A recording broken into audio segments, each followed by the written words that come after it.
This discussion paper aims to serve as a basis for reflection on this academic endeavor to try and engage the so-called practitioner.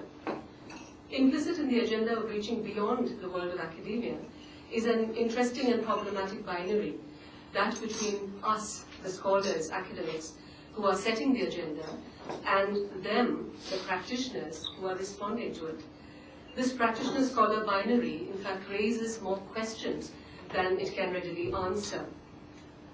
My attempt here is to tease out some of the assumptions underlying the categories practitioner and scholar, to examine what this categorization really implies in terms of marking and maintaining boundaries, and to explore what exactly we can hope to achieve by facilitating some form of dialogue between the two. In the most simplistic sense, the practitioner-scholar binary translates into a dichotomy between insiders and outsiders.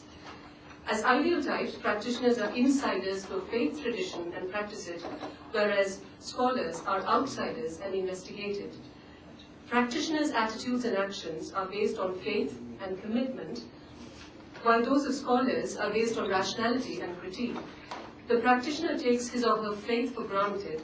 The scholar investigates and analyzes it. The practitioner's representation of his or her own faith tradition is value-laden. It reflects the values and outlook of the tradition itself. The scholar's approach is value-neutral. The practitioner has a stake in how his or her tradition is represented.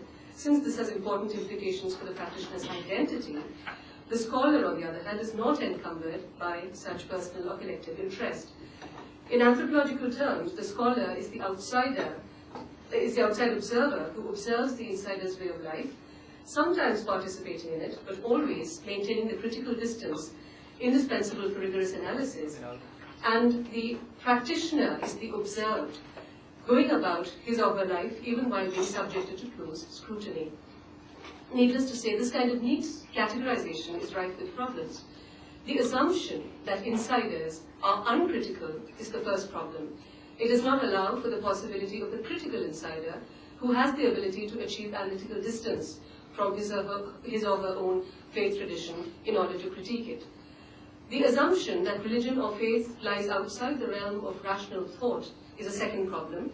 It can readily be argued that religion or faith has its own rationality, every bit as valid as the rationality of academic scholarship. A third problem stems from the assumption that the scholarly approach is value-neutral.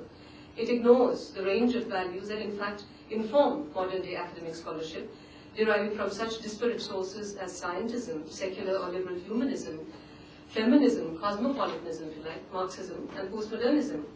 It also ignores the range of interests, individual and collective, that modern scholarship serves, and the interest group politics in which academics inevitably participate. The scholar-practitioner binary as an ideal type obscures the fact that there are many different ways of being a scholar, just as there are many different ways of being a practitioner. It obscures the relative nature of the inside and the outside. The binary fails to do justice to the many shifting ways in which insides and outsides can be demarcated, and the range of positions that individuals can assume vis-a-vis delineated insides and outsides. Clearly, the ideal typical practitioner-scholar divide, for all its neatness and simplicity, offers little of real value if we insist on treating practitioner and scholar as mutually exclusive categories. The crucial question for us here, however, is not so much whether this binary is valid, but what it does. As McCutcheon points out, binaries such as insider, outsider, practitioner, scholar, the sacred, the secular, and so on, are significant political forces when used as part of a larger discourse.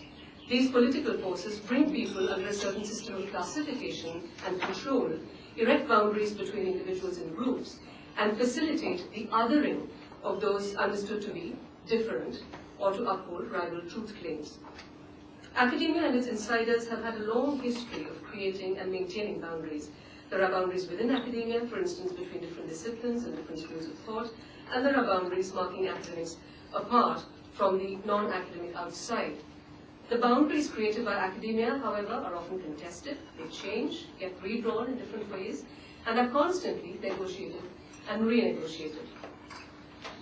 Since the 17th century, Western academia, as we all know, has had at its base what we might refer to as the secular consensus of modernity.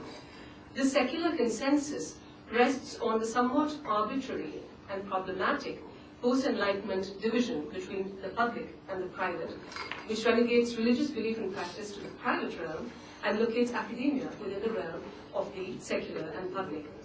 While religion has remained a valid area of inquiry within this modernist framework, the secular consensus has restricted and regulated the objects and modes of inquiry of scholars studying religion.